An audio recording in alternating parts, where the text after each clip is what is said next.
That's traffic. I'm Chief Alamonte on AM 560, The Answer.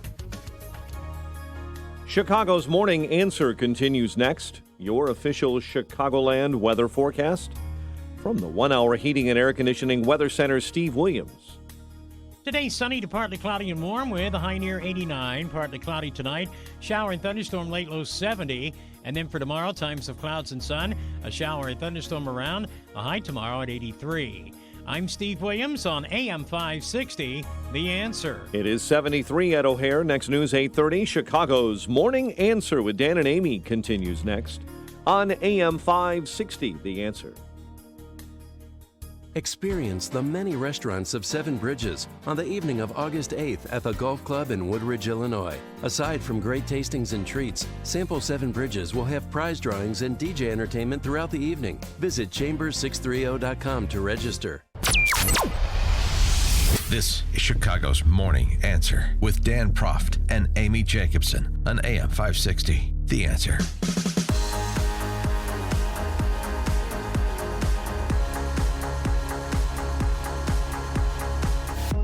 Top of the morning, Dan and Amy. But in for Amy this morning is Charles Love. He, the co-host of Black and Right. See what they did there? With his colleague, John Anthony, former Illinois State Representative. Saturday is 1 p.m. Inaugural show was this past Saturday and had a great get with Shelby Steele. And you can hear that show every Saturday at 1 p.m. going forward. So you want to check that out, Charles. And Pete Buttigieg, Mayor Pete, he's that... a mannequin from the men's department at the Macy's in Mishawaka who's escaped and is running for president. Our country is under attack from white nationalist terrorism, inspiring murder on our soil, and abetted by weak gun laws. If we're serious about national security, we must summon the courage to name and defeat this evil. I don't think there's any lack of willingness to name the evil. With respect to the white supremacist or white supremacy-inspired shooter in El Paso.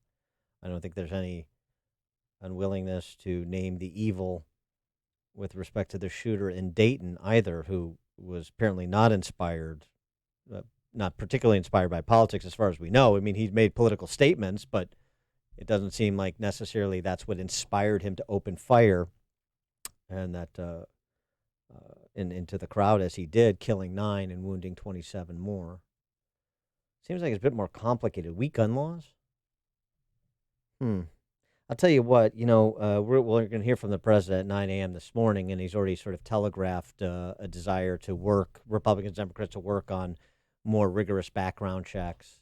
He wants to twin that with something in the area of immigration reform, so we'll see how that goes. But... It seems to me one of the best arguments against gun control for the law-abiding, gun bans, which is really what the left wants, with respect to people who are peaceful and law-abiding, the ability to protect themselves. One of the best arguments is the sort of people this culture is producing across the spectrum, really. All kinds of pathologies and indulgences and pathologies. And that was certainly on display with respect to those who desire to lead this country politically. They're certainly not excluded from this conversation in terms of who was helping and who was engaged in cheap demagoguery. Mayor Pete hardly the only one. Listen to Bobby O'Rourke over the weekend leading the sprint to blame Trump for what happened in El Paso specifically. Somehow I assume they'll tag Dayton on him too. In addition to red flag laws, we've got to acknowledge the hatred, the open racism that we're seeing. There's an environment of it in the United States. We see it on Fox News, we see it on the internet, but we also see it from our commander-in-chief. And he is encouraging this. He doesn't just tolerate it, he encourages it. Calling Mexican immigrants rapists and criminals, warning of an invasion at our border, seeking to ban all people of one religion. Folks are responding to this. It doesn't just offend us, it encourages the kind of violence that we're seeing, including in my hometown of El Paso yesterday. I mean, there's just so much inaccurate about that statement and incendiary. And by the way, he wasn't done there, as we talked about before. Then he later went on to compare Trump to the Third Reich. Yeah. uh, not alone. Cory Booker knows who's responsible for the 20 dead and dozens injured in El Paso. We have a president of the United States who is particularly responsible. I, in my faith, have this idea that you reap what you sow, and he is sowing seeds of hatred in our country, and this harvest of hate violence that we're seeing right now lies at his feet.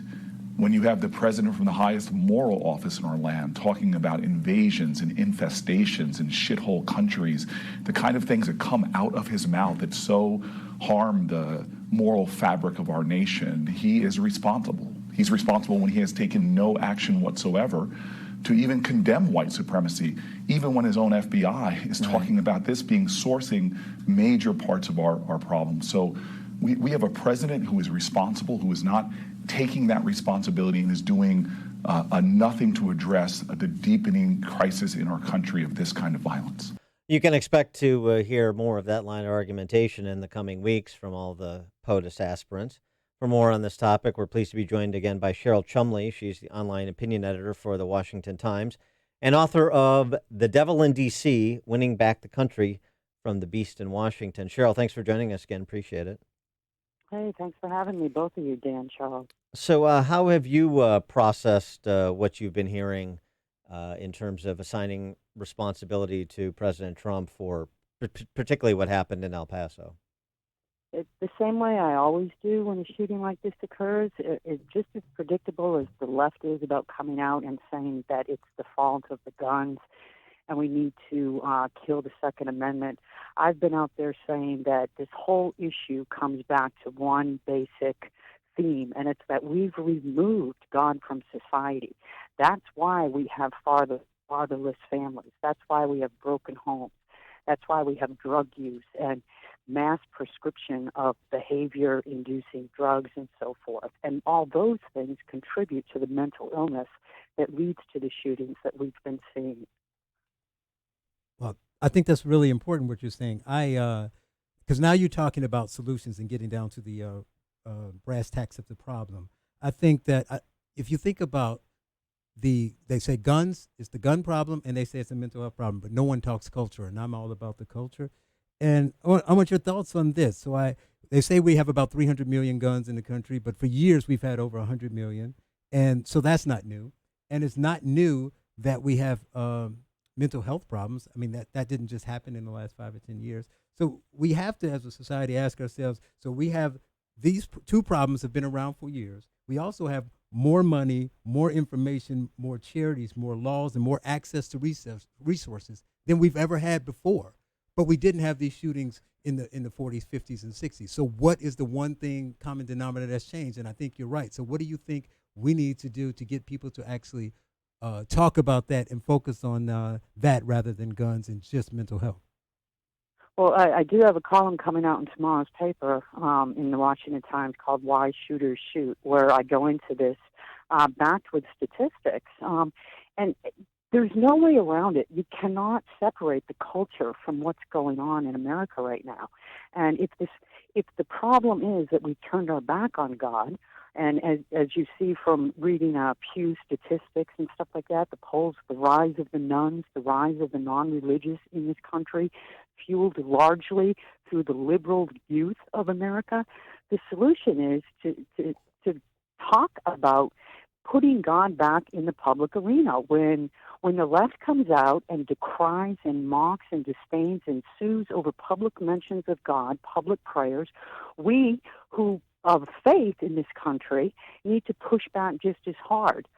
Things like moments of silence and prayer in school. There is a movement that I just wrote about a month ago that's taking place in this country to put these things back in school. These are all small steps, but we didn't get here overnight, and we didn't get here because we have guns. We got here because of the moral decay of society, which, like it or not, that's due to our spiritual decay. Yeah, and it's one of those things, though, that doesn't provide a ready-made answer of how we're going to prevent this from happening tomorrow and next week and next month, and so people just don't want to talk about it. I mean, we're talking about the two mass shootings that everybody's talking about, but here in Chicago, there was a third this weekend. We had The numbers keep going up.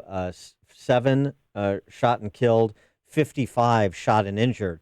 You consider that a pretty big mass shooting. I mean, unfortunately, it's become sort of normal in Chicago, and so it doesn't even get talked about. It barely gets talked about here, much much less outside the city. And it's sort of the same.